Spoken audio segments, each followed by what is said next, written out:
মহান মে দিবস উপলক্ষে চট্টগ্রাম বিভাগীয় নির্মাণ শ্রমিক ইউনিয়ন ও মহানগর কমিটির বিভিন্ন থানা শাখার উদ্যোগে বিভাগীয় কমিটির ভারপ্রাপ্ত সভাপতি খোকনের সভাপতিত্বে সাধারণ সম্পাদক নূর মোহাম্মদ সহ মহানগর কমিটির সভাপতি নুরুদ্দিন সুমনের সঞ্চালনায় আলোচনা সভা ও র্যালি অনুষ্ঠিত হয়েছে। র্যালিটি চট্টগ্রাম নগরীর ২ নং গেট শেখ ফরিদ মার্কেটের সামনে থেকে শুরু হয়ে জিসি মোড় সহ নগরীর বিভিন্ন মোড় প্রদক্ষিণ শেষে শেখ ফরিদ মার্কেটের সামনে এসে সমাবেশে পরিণত হয়।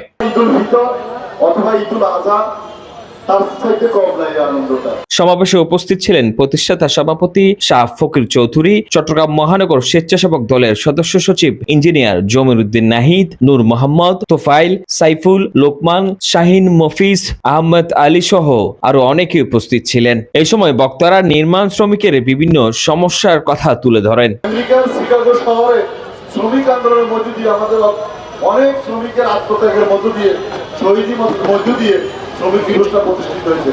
যাই হোক, বাংলাদেশের এই চট্টগ্রাম বিভাগের বিভাগীয় শ্রমিক নির্মাণ শ্রমিক কর্তৃক আয়োজিত আজকে 16 2 নম্বর গেট নির্মাণ শ্রমিক কর্তৃক আয়োজিত আজকের এই র্যালি পূর্ব সমাবেশের সম্মানিত সভাপতি শ্রমিকদের ন্যায্য পাওনা দেনা এবং শ্রমিকরা কাজ করিয়ে বিভিন্ন জায়গাতে ওনারা অবহেলিত হয়, সেটাই আমরা বিভাগীয় নির্মাণ শ্রমিক এবং মহানগর নির্মাণ শ্রমিক, থানা নির্মাণ শ্রমিক আমরা সবাই একসাথে হয়ে যারা অসহায় মানুষ, যারা আমাদের সাথে শ্রমিকরা আছে তাদের সাথে কাঁধে কাঁধ মিলিয়ে আমরা কাজ করার জন্য আজকের এই দিবসতে অঙ্গীকারবদ্ধ হই।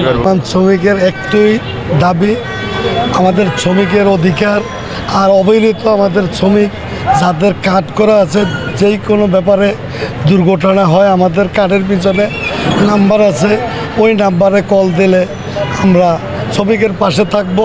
এতদিন থাকছি, আগামী দিনগুলোও থাকব। আমাদের নির্মাণ শ্রমিকের আওতাধীন যে সকল শ্রমিকেরা আছেন, আমরা কার্ডধারী শ্রমিক, কাঁধে কাঁধ রেখে বাংলাদেশের সকল শ্রমিক নেতৃবৃন্দ, শ্রমিক প্রতিনিধি যারা আছেন সবাই ঐক্যবদ্ধভাবে কাজ করে যাবেন, তাহলেই শ্রমিকের অধিকার বাস্তবায়ন করা যাবে। তো আমি আজকের এই প্রোগ্রামের মধ্য দিয়ে একটা কথা বলতে চাই, নির্মাণ শ্রমিকরা পদ্মা সেতু করেছে, নির্মাণ শ্রমিকরা ফ্লাইওভার করেছে, নির্মাণ শ্রমিকরা টানেল করেছে, সারা বিশ্বের রূপকার কিন্তু নির্মাণ শ্রমিক। আজকে কিন্তু তাদের অধিকার নাই। আমরা গত বছরও বলেছিলাম মে দিবসের প্রোগ্রামে, আমরা শ্রমিকের পুনর্বাসন চাই, আমরা নির্মাণ শ্রমিকের রেশনের ব্যবস্থা চাই, আমরা তাদের সর্বোচ্চ অগ্রাধিকার চাই। Desk report 24 Chittagong.